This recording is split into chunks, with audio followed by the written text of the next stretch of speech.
Meus irmãos e minhas irmãs, paz e bem.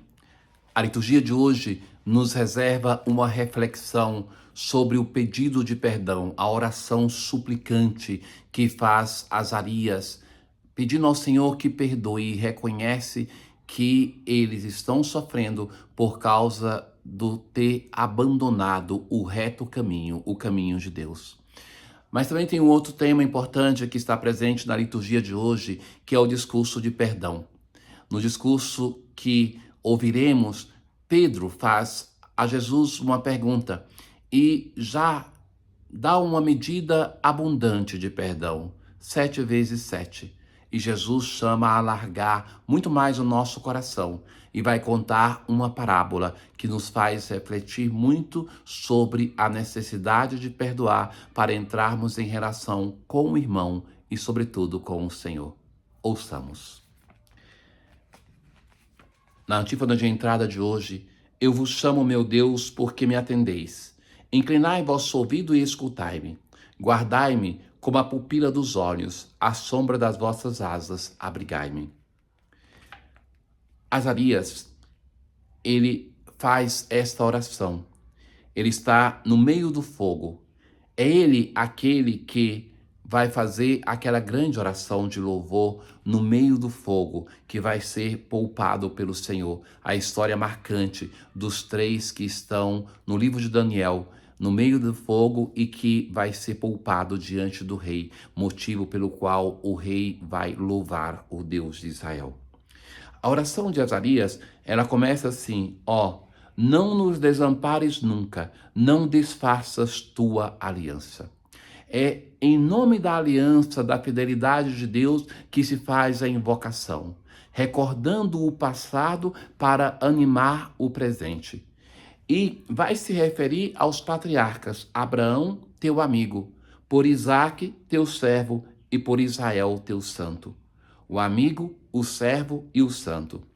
Senhor, estamos hoje reduzidos ao menor de todos os povos por causa de nossos pecados. Não é que necessita o nosso pecado de uma punição para sermos reduzidos ao menor dos povos da terra, para nos tornarmos pequenos. Mas o pecado em si já nos torna pequenos. O pecado em si já nos diminui.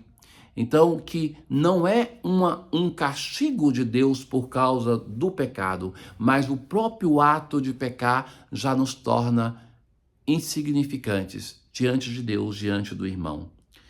E vai dizer assim, não temos uma série de coisas. Estamos sem chefes, sem profetas, sem guia, não tem holocausto, nem sacrifício, nem oblação, nem incenso. Não há lugar para oferecermos em tua presença as primícias e encontrarmos benevolência. Mas que nós sejamos acolhidos. A súplica de Azarias é que, mesmo não tendo nada disso, que a oração do povo e que o próprio povo seja acolhido. Se efetue hoje o nosso sacrifício em tua presença e tu faças de nós que nós te sigamos até o fim. Que o nosso coração, ainda que tenhamos pecado, se transforme e que nós nos tornemos uma oblação agradável ao Senhor. De agora em diante, queremos de todo o coração seguir-te, temer-te, buscar tua face. Imploramos a tua clemência, a tua imensa misericórdia. Liberta-nos. Torna teu nome glorificado, Senhor. É uma súplica que, por um lado, reconhece que nós pecamos, que nós nos distanciamos de Deus e estamos sofrendo por causa de nosso pecado.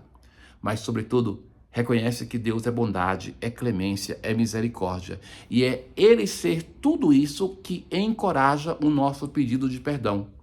Mas também se baseia em uma outra coisa, nos gestos benevolentes de Deus no passado, na nossa história, aonde Ele mostrou aos nossos pais a sua misericórdia, a sua bondade.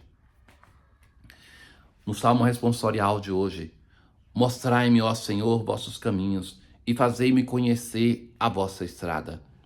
Recordai, Senhor meu Deus, vossa ternura e a vossa compaixão que são eternas. De mim lembrai-vos, porque sois misericórdia, e sois bondade sem limites, ó Senhor. O Senhor é piedade e retidão. Ele dirige os humildes na justiça. Todo salmo vai insistir na bondade, na retidão de Deus, na generosidade de Deus para conosco. É isso, meus irmãos, que deve encorajar-nos no tempo de Quaresma a voltarmos ao Senhor. A irmos ao encontro de um Deus que Ele primeiramente se inclina e vem em nossa direção. E a nossa conversão é uma resposta a esta bondade, a este amor de Deus. Na aclamação ao Evangelho de hoje, voltai ao Senhor vosso Deus, Ele é bom, compassivo e clemente. No Evangelho de hoje, Pedro se dirige a Jesus e vai dizer: Senhor, quantas vezes devo perdoar se meu irmão pecar contra mim? Até 7 vezes? O número que Pedro cita não é uma contagem, mas é um simbolismo da plenitude, do infinito. E Jesus vai dizer que nem isso basta, mas 70 vezes 7. E conta uma parábola. O reino dos céus é como o rei que resolveu acertar as contas com seus empregados. Para falar de perdão, Jesus fala de reino dos céus. O reino dos céus é o lugar do perdão. É o lugar onde nós entramos e somos capazes de perdoar. E a marca do reino de Deus se faz, sobretudo, através do perdão recíproco que nós damos e que recebemos dos irmãos. E tinha um empregado que devia uma enorme fortuna. O patrão mandou que fosse vendido como escravo, junto com a mulher e os filhos. E aquele empregado caiu aos pés do patrão. Dá-me um prazo e eu te pagarei tudo. Diante disso, o patrão teve compaixão, soltou o empregado e perdoou-lhe a dívida. Essa expressão na parábola é importantíssima, porque ter compaixão na linguagem hebraica é ter entranhas de misericórdia, é ter aquela sensação que uma mãe tem quando seu filho se move no seu útero. É essa sensação materna que é atribuída ao patrão, no caso Deus. Deus é um pai com um coração de mãe, e muitas vezes isso aparece no Evangelho. Ao sair dali, aquele empregado, perdoado então, encontrou um dos seus companheiros que lhe devia apenas 100 moedas. Então ele foi perdoado de uma enorme fortuna e encontra alguém que devia pouco para ele.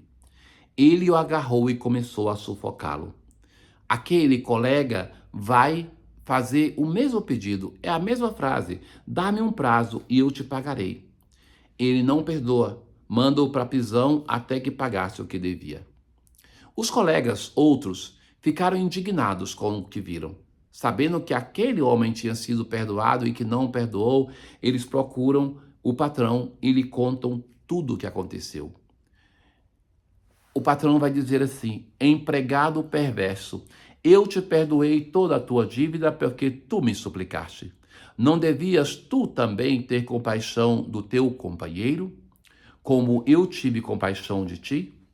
O patrão indignou-se e mandou entregar aquele empregado aos torturadores até que pagasse toda a sua dívida. É assim que o meu Pai que está nos céus fará convosco, se cada um não perdoar de coração seu irmão.